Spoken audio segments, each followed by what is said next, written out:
Datuk Yang di-Pertua, bila kita sebut perihal seorang yang bernama wanita, merekalah insan yang begitu istimewa dan patut dihargai sebagai pasangan kita dunia akhirat. Kaum wanita, jika diberi peluang dan ruang, boleh menjadi daya penggerak utama produktiviti dan ekonomi negara. Kita seharusnya memastikan kaum wanita dapat memenuhi potensi mereka dalam menyumbang kepada kesejahteraan kita bersama. Sumbangan wanita dalam ekonomi tidak pernah dinafikan, malah perlu diperkukuh.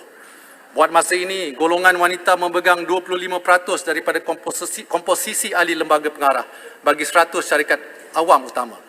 Namun masih terdapat 27% atau 252 syarikat-syarikat tersenarai di Bursa Malaysia yang belum mempunyai komposisi pengarah wanita.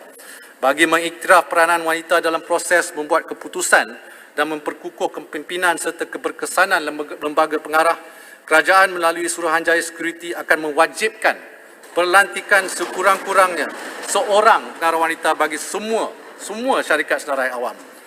Cadangan ini dijangka berkuat kuasa pada 1 September 2022 bagi syarikat bermodal besar dan 1 Jun 2023 bagi syarikat tersenarai lain.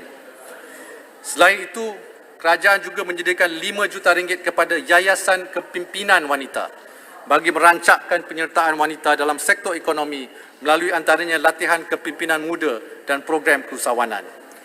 Bagi membantu usahawan wanita yang turut terkesan akibat COVID-19 serta sebagai langkah meningkatkan kapasiti perniagaan mereka, sejumlah RM230 juta dana pembiayaan akan disediakan antaranya melalui program Dana Nita di bawah MARA dan Tekun Nita di bawah Tekun.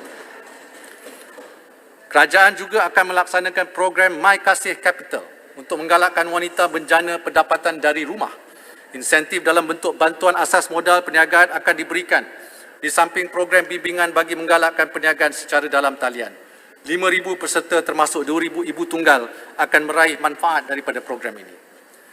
Bagi menambah baik sistem sokongan sedia ada buat kaum ibu berkerjaya, RM30 juta disediakan untuk menyediakan kemudahan taska di bangunan-bangunan kerajaan, terutamanya di hospital dan universiti awam. Kerajaan juga menggalakkan majikan sektor swasta untuk pengaturan kerja fleksibel serta menyediakan kemudahan taska di pejabat. Untuk itu, selain insentif cukai, kerajaan turut akan meminda garis panduan bagi memedarkan taska beroperasi di aras melebihi tingkat 1 pejabat. Sebagai mengiktiraf wanita berkerjaya yang menguruskan anak-anak mereka ketika waktu bekerja, kerajaan bercadang untuk melanjutkan pelepasan cukai pendapatan individu sehingga RM3,000 bagi bayaran yuran taska dan takta sehingga takhiran 2023. Kita harus akui, pada tangan suri kita tersemat keringat yang menghayun buayan, yang memupuk dan sama menyumbang kepada kehidupan.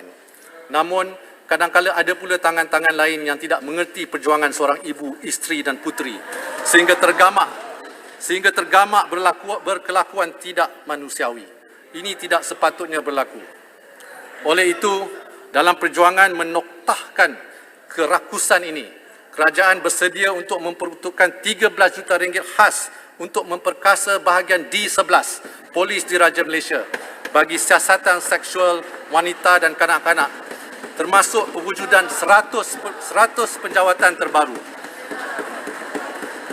Di samping itu, program kesedaran komuniti berhubung keganasan terhadap wanita di seluruh negara melalui skuad wajah akan dilaksanakan. Selain itu, bagi melindungi kebajikan lebih ramai mangsa keganasan rumah tangga, kerajaan akan juga menambah pusat sokongan sosial setempat serta bekerjasama dengan NGO untuk meningkatkan bilangan rumah perlindungan khas wanita. Aspek kesihatan dan kebersihan diri remaja wanita amat penting dalam mengurangkan sebarang risiko kesihatan dan keciciran di sekolah. Timbalan saya yang berhormat Paya Besar dalam sebuah sesi libat urus telah mengenal pasti satu isu serius. Dianggarkan 130,000 remaja wanita dari keluarga B40 di Malaysia tidak mendapat akses kepada produk kebersihan seperti tuala wanita atas sebab kekangan kewangan.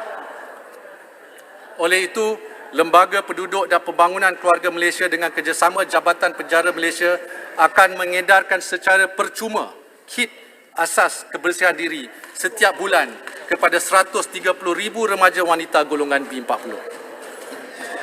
Di samping itu, kempen dan pendidikan kesihatan reproduktif juga akan terus dijalankan di sekolah-sekolah dengan kerjasama pihak NGO.